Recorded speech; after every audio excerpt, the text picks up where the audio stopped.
Le pays est-il en train de succomber à l'ensauvagement? Je reprends là un terme employé par certains policiers. Jusqu'où ira l'expression de la haine contre les forces de l'ordre ou les pompiers? Des questions en écho à ces chiffres sidérants du Figaro. On ne peut pas rester indifférent face à ces chiffres.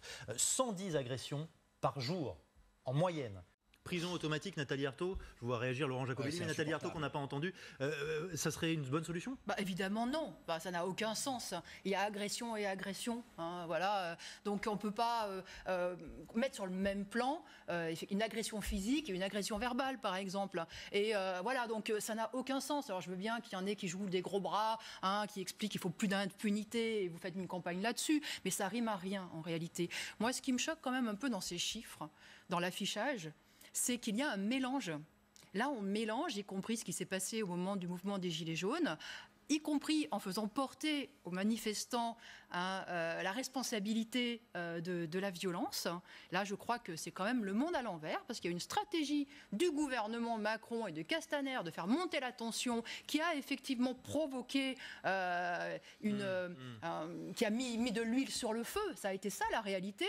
Et la réalité des violences dans ce mouvement des Gilets jaunes, c'est d'abord la réalité de ceux des Gilets jaunes qui ont été victimes de cette violence, avec ceux qui ont été éborgnés, avec ceux qui ont été mutilés, avec les blessés graves. Ça, c'est une première chose. Et la deuxième chose, effectivement, la violence à laquelle sont confrontés les pompiers, par exemple, ou les policiers quand ils interviennent dans un litige privé ou... Et c'est encore autre chose. C'est encore autre chose. Oui, la réalité, elle est complexe. Mais les chiffres, ils disent ne mélangeons pas tout. Ne mélangeons pas tout. Et par ailleurs, sur cette question-là, moi, je suis pas d'accord avec ce mot d'ensauvagement. Voilà, les sauvages. Alors, il y aurait des sauvages dans la société. Moi, ce que je pense, c'est que non. Ce que je pense, c'est qu'on est dans une société de plus en plus dure. De plus en plus dure. On nous dit, et beaucoup en ont plein la bouche, c'est la République, la liberté, l'égalité, la fraternité. Mais qu'est-ce que voient et qu'est-ce que vivent des millions de jeunes, de moins jeunes dans les quartiers? C'est la misère, c'est le chômage, c'est la marginalisation. Donc c'est une situation de plus en plus dure. Ce que je veux dire, c'est que le gouvernement, il laisse pourrir la situation. Il laisse pourrir la situation, y compris dans les quartiers populaires. Alors évidemment, ensuite, ceux qui arrivent pour intervenir, pour gérer la situation, ils sont en première ligne et ils se prennent tout dans la figure. Voilà ce qui se passe. Sur ce malaise général, d'abord, est-ce que tout est comparable, mais est-ce que vous sentez qu'à la base, ce qui tient aussi un peu notre République, c'est de plus en plus compliqué? Bien sûr, parce que la société, elle craque de tous les côtés. Voilà, il y a effectivement beaucoup de misère, beaucoup d'inégalités, il y a un sentiment de relégation, d'abandon. Véritablement d'abandon, avec des millions de femmes et d'hommes qui ne savent pas comment ils vont vivre demain et puis qui se sentent seuls, complètement isolés. Et donc tout ça, oui, rend la société plus dure. Il y a des tensions, importantes. Et quand il y a des mouvements de protestation, des manifestations, quand il y en a qui essaient de s'organiser pour revendiquer un certain nombre de choses, eh bien, que fait le gouvernement? Il lui envoie des forces de l'ordre qui sont, et avec, y compris la consigne, d'y aller, à coups de gaz lacrymo et de taper dans le tas. Parce que c'est ce qui s'est passé. Ce qui s'est passé dans le mouvement des Gilets jaunes. Alors oui, bien sûr que cela fait un délitement et il y a une perte de confiance, bien sûr. Beaucoup, y compris, c'était quand même c'est assez frappant de voir comment la police avait été honorée et accueillie suite aux attentats, etc. Et bon, pour tous ceux qui interviennent dans ces situations-là, effectivement, on peut que leur rendre hommage. Mais de voir que finalement le rôle de la police, c'est aussi celui-ci d'être le bras armé d'un État qui veut imposer une politique anti-ouvrière, des reculs, et qui veut finalement protéger un ordre qui est injuste. Eh bien, tout ça, je pense que de plus en plus de femmes et d'hommes en sont conscients et mesurent qu'effectivement, ils sont là, finalement, pour s'opposer, y compris à des revendications mille fois légitimes. Alors, moi, je pense que le gouvernement, il soutient tout à fait ces forces de l'ordre. D'ailleurs, le 16 juin, le ministre de l'Intérieur, Castaner, a décoré un certain nombre de responsables, beaucoup de commissaires, y compris celui qui, à Nantes, a fait jouer les forces de l'ordre contre ces jeunes qui ont un peu fait durer... La fête de la musique était après. Oui, d'accord, mais enfin... Voilà, n'empêche qu'il n'est pas revenu dessus. Oui. Et regardez ce qu'il en est aujourd'hui des enquêtes sur ces violences policières. Donc le gouvernement, il a besoin effectivement de ses forces de l'ordre pour faire le sale boulot, c'est-à-dire pour imposer cette situation qui est injuste. Donc c'est ça la réalité aujourd'hui de leur travail. Alors, un tout autre sujet, si vous voulez bien, sur la mise en place, le retour des 90 km/h, ce qui n'est pas simple. Moi, je crois que ça nous raconte aussi le fait que, confronté à cette crise importante des Gilets jaunes, le gouvernement a voulu finalement utiliser ce recul sur les 80 km/h pour dire écoutez, voyez, je vous entends, j'accède à une de vos revendications. C'est de l'affichage, parce qu'on se rend compte aujourd'hui qu'en réalité, ça ne se fera pas. En tout cas, pas beaucoup, de façon très marginale. Ça a été une mesure finalement symbolique qui a été jetée comme ça pour essayer de gérer cette crise qui ne coûtait rien.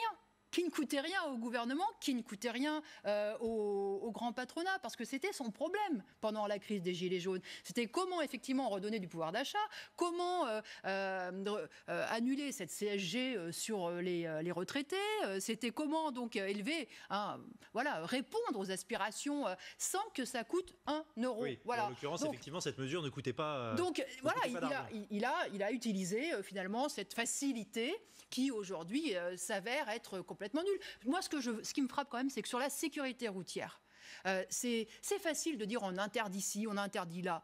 Quand on voit qu'il faudrait de l'argent pour entretenir les infrastructures, les ponts, un certain nombre de routes qu'il faudrait refaire, parce que c'est ça aussi la sécurité routière, là par contre il n'y a rien. Là le gouvernement, il ne trouve pas l'argent pour véritablement assurer cette sécurité. 7 Français sur 10 estiment que les grands patrons, et c'est là qu'on va faire des distinctions sûrement entre grands patrons et les autres, agissent pour leur intérêt personnel. C'est quand même très sévère, Alierto. D'abord, moi, je crois qu'on fait bien la différence, et moi, je la fais, la différence entre, effectivement, les patrons, les petits, le boulanger, les artisans, les commerçants, les toutes petites entreprises, et puis le grand patronat. Là, il s'agit du MEDEF. On parle du grand patronat.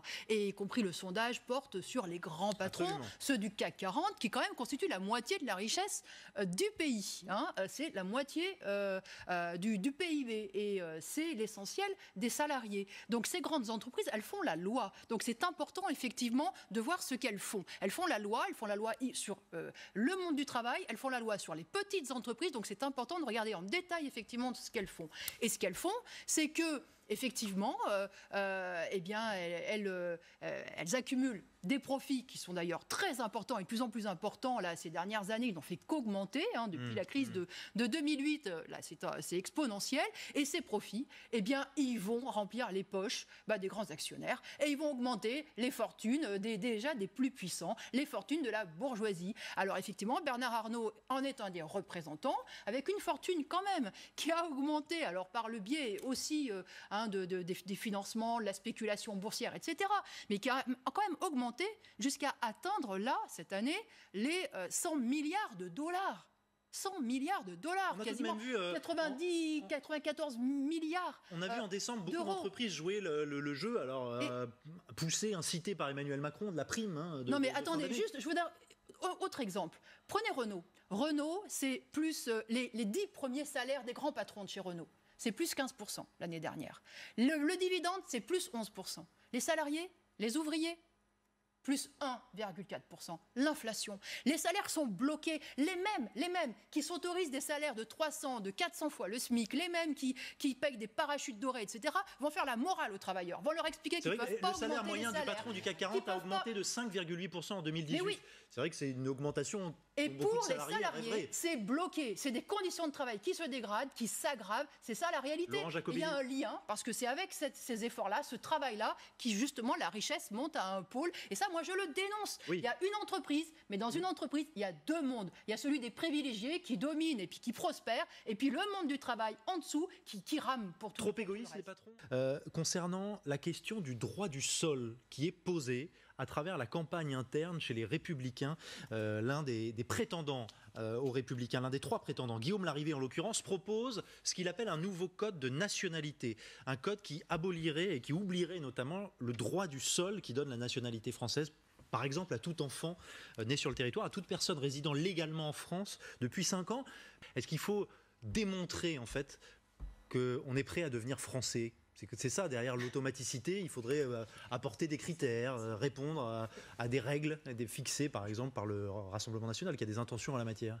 Moi, je trouve ça choquant. Effectivement, la France, elle s'est construite au travers de vagues d'immigration diverses et variées. Et c'est comme cela que ça continuera d'ailleurs. Parce qu'en réalité, l'immigration, elle ne sera pas arrêtée. Voilà. Ça, c'est une première chose. Et moi, ce que je pense aussi, c'est que tous ceux qui veulent créer de nouvelles différences, de nouveaux droits, qui veulent comme ça donc dénier à la nationalité à ceux qui accèdent aujourd'hui de façon automatique, eh bien jouent le jeu du grand patronat. Je suis désolée, parce que c'est une façon de diviser. Du grand patronat Oui, parce que c'est diviser ils sont les à l'origine travailleurs. des 80 km/h, ils sont à l'origine... C'est diviser les travailleurs, c'est les empêcher de se battre ensemble, collectivement, et c'est une façon aussi d'agiter toujours ce chiffon rouge et de ne pas voir le problème essentiel dans notre pays. Et le problème essentiel dans notre pays, c'est que ceux aujourd'hui qui le font fonctionner, qui travaillent dur, qui travaillent dans les entreprises industrielles, qui fabriquent les voitures, qui travaillent dans les services, dans les hôpitaux, dans les écoles, etc., ne sont pas rémunérés comme il faut, qu'ils n'ont pas un salaire digne. On revient sur la question du salaire. Le problème de notre société, elle est rongée par ces bas salaires, cette misère et le chômage de masse. Et si on ne résout pas effectivement ces problèmes fondamentaux, eh bien, on court à la catastrophe. Oui, alors tout le reste, du droit du sol. Mais parce que ce droit du sol et le problème de l'immigration, c'est toujours pareil. C'est le chiffon rouge qui est agité aujourd'hui pour ne pas trouver la solution au véritable problème.